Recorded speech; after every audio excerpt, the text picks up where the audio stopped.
더불어민주당 이재명 대표의 공직선거법 위반 사건 항소심 결심 공판이 이어지고 있습니다. 검찰은 징역 2년을 구형했습니다. 현장에 나가 있는 법조팀 취재기자 연결해 보겠습니다. 김영수, 권준수 기자 나와주시죠. 네, 서울고등법원에서 이재명 대표 재판 관련 소식 전해드리겠습니다. 오늘 오전에 5차 공판이 있었고요. 현재 결심 공판이 진행되는 중입니다. 오후 2시에 시작해서 이재명 대표 측과 검찰 측이 차례로 피고인 신문을 각각 했고요. 최종 의견 진술이 진행되고 있습니다. 검찰 측은 마무리했는데 마지막 부분에 징역 2년을 구형했습니다. 이재명 대표에게 징역 2년을 구형한 상황입니다. 검찰의 최종 진술 내용 정리 좀 해주실까요? 네, 검찰은 이재명 대표가 고 김문기 씨와의 교유 행위 자체를 부인한 거라고 강조했습니다. 고 김문기 씨는 이제 성남도시개발공사의 전 개발처장이었는데요. 이재명 대표가 당시 업무상 지위가 아니라 이 김문기 씨와 어울리거나 왕래했는지에 대해서 사회적인 의문이 있었고 생방송에서의 질문도 역시 같은 취지였다는 게 검찰의 주장입니다.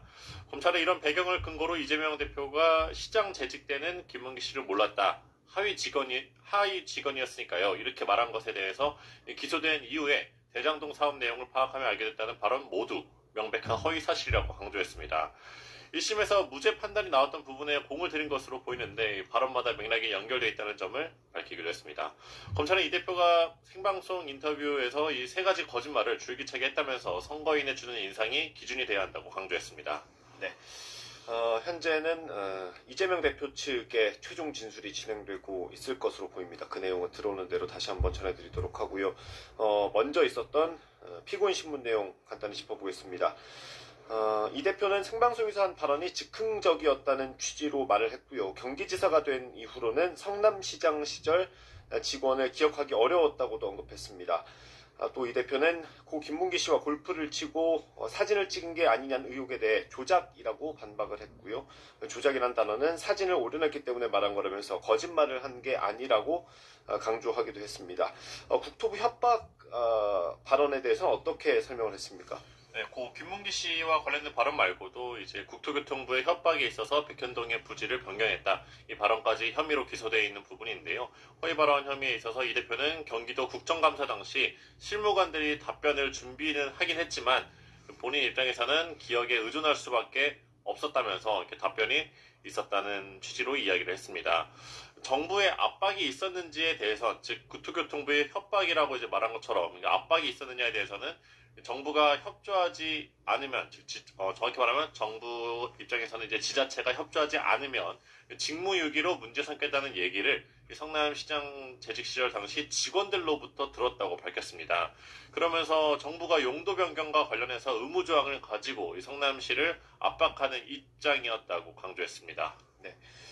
이재명 대표 혐의 간단히 설명드리겠습니다. 이재명 대표가 대선 후보 시절에 했던 발언 크게 두 가지로 기소가 됐다고 보시면 됩니다. 먼저 고 김문기 씨를 몰랐다고 말한 것.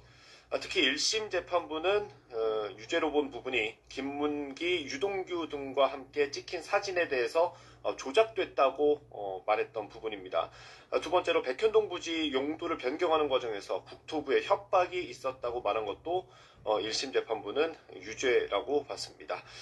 마지막으로 오늘 남은 절차를 좀 정리해볼까요? 네, 앞서 전해드린 대로 검찰은 1심과 같은 징역 2년을 구형했습니다. 1심 재판부는 지난해 11월 15일에 징역 1년의 집행유예 2년을 선고했는데요. 이제 남은 절차는 이재명 대표의 최후 진술도 있어야 되고, 또 이제 이재명 대표 측 변호인단은 그 전에 최후 변론을 또 진행하게 됩니다. 일단 마지막으로 또 선고일을 정해야 되는데, 이 선고일은 3월 말, 다음 달 말이 가장 유력한 관측이 나오고 있고요. 차기 대선 출마를 준비하고 있는 이재명 대표 입장에선 이번 항소심에서 무죄를 받거나 유죄가 나오더라도 벌금 100만 원 아래로 이렇게 낮춰야 됩니다. 벌금 100만 원 이상의 형이 확정될 경우에는 이 형량마다 기간은 다르지만 공직선거에 나갈 수 없게 됩니다. 쉽게 말해서 차기 대선에 출마할 수가 없다는 건데, 재판부가 이제 선고일을 정하면 다시 한번 저희가 전해드릴 예정이고요. 이번 2심 결과가 어떻게 나오든 간에 이 사건은 또 대법원까지 갈 가능성이 높아 보입니다. 네, 아직까지 재판이 진행되고 있습니다. 들어오는 소식은 다음 뉴스에서 전해드리도록 하겠습니다. 서울고등법원에서 전해드렸고요. 상암동 스튜디오 나와주십시오.